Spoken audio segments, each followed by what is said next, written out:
Please do not forget to like, share and subscribe Skill Pay, Rolly's channel, your own channel. Please do not forget to like, share and subscribe Skill Pay. अगर आप मुझे किसी international case competition, business pitch competition के लिए invite करना चाहते हैं, case lectures के लिए इन्वाइट करना चाहते हैं, तो मुझे लिख सकते हैं, मुझसे संपर्क साध सकते हैं verma.rolly@gmail.com और at 9311659252।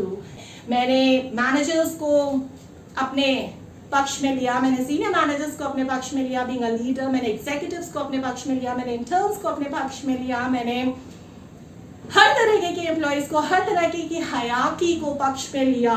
क्यों? क्योंकि लेना जरूरी था, क्योंकि वो डर रहे थे। हम सब डरते हैं भाई। देखिए, अगर मुझे आज ये बोला जाए कि आपकी टीम बदल दी जाएगी, मेरे एक एम्प्लॉय ने हाल ही में मुझसे पूछा कि इस तरह से प्रोसेसेस क्यों चेंज हो रहे हैं, अब हमें जिस तरह से हम पहले काम कर रहे थे नहीं करना पड़ेगा, हमें एक अलग टीम मिलेगी, हमारे काम करने का तरीका बदल जाएगा। मैं बहुत ज़्यादा विचलित हूँ ये सोच के, खुश भी हूँ कि ठीक है बहुत कुछ बदलेगा, मैं आगे प्रोग्रेस कर पाऊँगा, मेरा करियर पासिंग बहुत ब्यूटीफुल होने वाली है, मैं वर्क लाइफ बैलेंस पे ध्यान पर दे पाऊँगा, मेरी फैमिली को मैं ज़्यादा समय दे पाऊँगा, इससे मैं घर पे बैठ के भी बहुत अच्छी प्रोडक्टिविटी और एफिशिएंसी दे पाऊँगा। लेकिन उन लोगों का क्या जो रिलेशनशिप्स में खोऊंगा, जो मेरा इंटरपर्सनल एक इकोसिस्टम बन गया था, जिन लोगों से मेरी बातचीत थी, दोस्ताना था, समय बिताता था, पार्टी शार्टी करता था, खाने पे जाता था, कुछ भी दुख दर्द होता था उन्हें बताता था, वो मेरे बहुत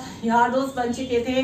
अब वो सब छोड़ के जा रहे हैं, मुझे उन्हें जाना पड़ेगा, उनको मैं ज़्यादा ध्यान नहीं दे पाऊँगा क्योंकि दूसरी टीम मेरे पास आएगी, उनसे दोबारा से मुझे उनके बारे में समझना पड़ेगा, वैल्यूज़ चेंज होगी, मेरा बिलीफ सिस्टम उनके बारे में चेंज होगा, जो भी मैंने इधर उधर से सुना है और जिस तरीके से मैं बड़ा हुआ हूँ उस हिसाब से मुझे फिर से उनसे रिलेशनशिप बिल्ड करना पड़ेगा, पूरा का पूरा मेरा बिहेवियर चेंज करना पड़ेगा। ऊपर से मेरे इमोशंस इतने हाई हो जाएंगे, मुझे अभी से एंग्जाइटी हो रही है, मैं बहुत ज़्यादा क्यूरियस सी हूँ कि क्या होगा क्या नहीं होगा, मैं बहुत बहुत बहुत ज़्यादा फ्राइटन्ड भी हूँ कि कहीं अगर ये चेंज ठीक से नहीं हो पाया जैसे आपने बताया है तो फिर क्या होगा, मेरा परिवार खाना कैसे खाएगा, सर्वाइव कैसे करेगा। अगर मेरी नौकरी जाती है तो उसकी बातों को सुन के मैंने उसे इग्नोर ना करके और सिर्फ ये सोच के कि ये बहुत ज़्यादा रेजिस्ट कर रहा है, थोड़ा बहुत सुन लेते हैं, कोशिश करते हैं थोड़ा बहुत कन्विंस करने की, होता है नहीं होता है, मैं इसे बाहर निकाल दूंगी, मैंने ऐसा नहीं किया, मैंने उसे समझाया, मैंने पूरी गैप एनालिसिस की,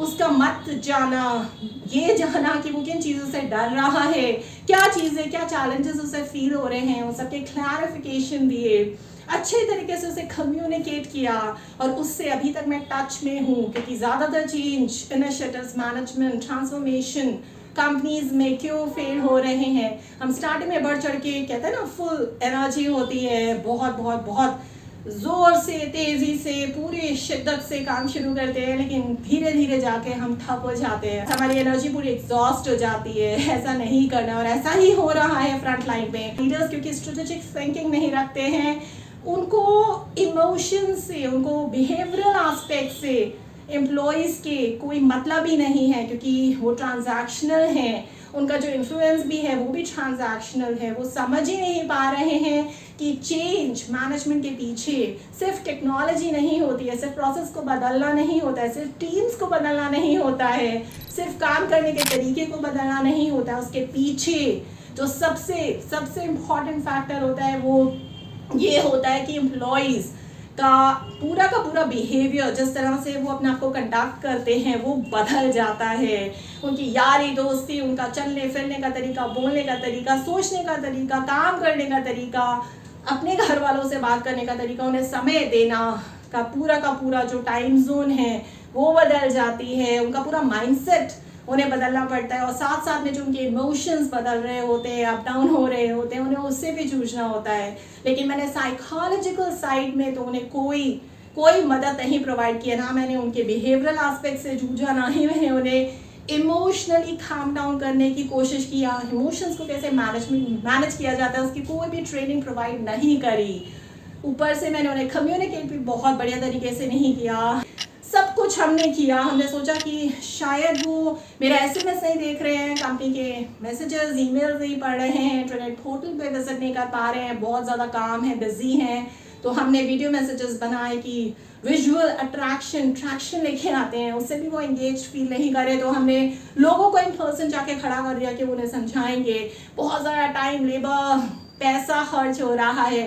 मैनेजमेंट कंसल्टेंट्स मैंने हायर कर लिए बाहर से, जो मुझे एडवाइस कर रहे हैं, मेरे अंडर जो मैनेजमेंट है उनको एडवाइस कर रहे हैं कि आप चेंज कैसे लेके आ सकते हैं। लेकिन जी हाँ, लेकिन यहाँ पे सब कुछ हुआ। मैंने वर्क फ्लो से कि लॉजिस्टिक्स में स्ट्रक्चर्स, प्रोसेसेस, इंफ्रास्ट्रक्चर, सब कुछ देख लिया, स्ट्रैटेजी में बढ़ चढ़ के हिस्सा लिया, लेकिन मैंने अपने एम्प्लॉयज़ के इमोशनल साइड के बारे में सोचा ही नहीं। मैंने उनके बिहेवियरल एस्पेक्ट्स के बारे में सोचा ही नहीं कि उनका पैटर्न है, वो जिस तरह से काम करते हैं, सोचते हैं, रिश्ते नाते बनाते हैं, उठते हैं, बैठते हैं, खाना खाते हैं, ख्वाब देखते हैं, ज़िंदगी में कुछ इमोशंस और ड्रीम्स रखते हैं, बहुत कुछ करते हैं। अभी के समय में जब वो सब चेंज हो रहा है तो जाहिर सी बात है उन्हें डर लगेगा कि कहीं मैं कुछ खो तो नहीं रहा हूँ, और अगर मैं कुछ खो रहा हूँ उसके बदले में मुझे मिलेगा क्या, मैंने उन्हें बताया ही नहीं। जब मैंने साइकोलॉजिकल साइड में उनसे उनकी मदद करने की कोशिश करी ही नहीं एज अ लीडर, तो मैं हार जाऊंगी। और इसी वजह से बहुत सारे लीडर्स पूरी दुनिया में अक्रॉस द ग्लोब हार रहे हैं, क्योंकि कभी कभार सिर्फ और सिर्फ मार्केट में कुछ ऐसी परिस्थितियाँ नहीं होती हैं जिसके वजह से हमें चेंजेस लाने पड़ते हैं अपनी ऑर्गेनाइजेशन में। बहुत बार ऐसा होता है कि इंटरनल फैक्टर्स के वजह से, यानी कि लोगों के बिहेवियर्स ख़त्म हो रहे हैं। सर्विस कराए तो पता चल रहा है कि मेरे एम्प्लॉयज़ डीमोटिवेटेड हैं, इस वजह से एफिशिएंसी, प्रोडक्टिविटी में बहुत ज़्यादा डाउनफॉल आ रहा है। ये सारे इंटरनल फैक्टर्स हैं जो कंपनी के अंदर ही हो रहे थे और मुझे पता ही नहीं था। तो अब मुझे इस वजह से चेंजेस लाने हैं। चेंजेस में मैंने सोचा मैं अपनी कंपनी का विजन बदल देती हूँ। विजन चेंज होगा तो मिशन चेंज होगा, मिशन चेंज होगा तो ऑब्जेक्टिव्स चेंज होंगे, ऑब्जेक्टिव्स चेंज होंगे तो कंपनी की वैल्यूज चेंज होगी, वैल्यूज चेंज होगी तो जाहिर सी बात है बिहेवियर चेंज होगा। वैल्यू से बनते हैं बिहेवियर, और बिहेवियर्स चेंज होंगे तो इमोशंस का अप डाउन तो चलेगा ही चलेगा। स्ट्रेस मैनेजमेंट पे भी मुझे बहुत ध्यान देना पड़ेगा। टेक्नोलॉजी इतनी काइंड हो पाती, इतनी ह्यूमेन हो पाती कि as a leader change management मुझे इतना ज़्यादा मैनेज नहीं करना पड़ता। अब मैं समझ पा रही हूँ एज अ लीडर कि change management transformation is nothing, however it is equivalent to people और पीपल्स मैनेजमेंट। चेंज मैनेजमेंट में हमें सबसे बड़ा जो फियर होता है, दुख होता है, वो यही होता है कि मुझे खोना पड़ेगा, अब मुझे दोबारा से मेहनत करनी पड़ेगी सब कुछ बनाने में। ठीक है, मुझे चीज़ें मिलेंगी, लेकिन क्या मेरी मेहनत रंग लाएगी? मैंने बताया है अपने एम्प्लॉयज़ को कि जी हाँ, इस तरीके से आपकी मेहनत रंग लाएगी और मैं आपका साथ दूंगी। बाकी मेरे कंपनी के एम्प्लॉयज़ आपका साथ देंगे। जहाँ आप गिरेंगे हम आपको सपोर्ट करेंगे, हम आपको दोबारा से खड़ा करेंगे। हम थोड़ा पीछे बैक स्टेप लेंगे, सोचेंगे समझेंगे कि हम क्यों गिरे, उसके बाद हम दोबारा से उठ खड़े होंगे और आगे अच्छी तरीके से अच्छी स्ट्रैटेजी बना के फिर से कदम हिला के चलने लगेंगे और अपने कंपेटिटर्स को बीट कर देंगे। और कुछ ही दिनों में, कुछ ही महीनों में आप अपनी कंपनी में इतना कुछ चेंजेस, अपने आप में, अपनी टीम में, अपने वर्क स्टाइल में चेंजेस देखेंगे कि आप अपनी फैमिली में भी ज़्यादा समय दे पाएंगे। आप बहुत ज़्यादा इंडिपेंडेंट फील करेंगे, वर्क फ्लो से बहुत ज़्यादा ईज होगी, आप बहुत ज़्यादा पहले से खुश होने वाले हैं। इमेजिन करिए ये दुनिया होगी आपकी, इस तरीके से पिक्चर परफेक्ट पेंटिंग मैंने उन्हें दिखाई, एम्प्लॉयज़ को समझाया, बैठा के विजुअल्स क्रिएट किए कि आज हम यहाँ पे हैं और कल की दुनिया ये है जहाँ आपकी फैमिली आपसे खुश है, आप अपने आप से खुश हैं, आपके दोस्त बहुत ज़्यादा हैं, आप बहुत ज़्यादा मज़े कर रहे हैं, पैसा है, दौलत है, शोहरत है, खुशियाँ है। अब ये दुनिया मेरे एम्प्लॉयज़ को पसंद आ गई और अब वो मेरे चेंज में मेरे साथ है। आज के समय में अगर हम बदलने के लिए तैयार नहीं हैं as a leader, as a manager, as a team, तो फिर हम बिखर जाएंगे।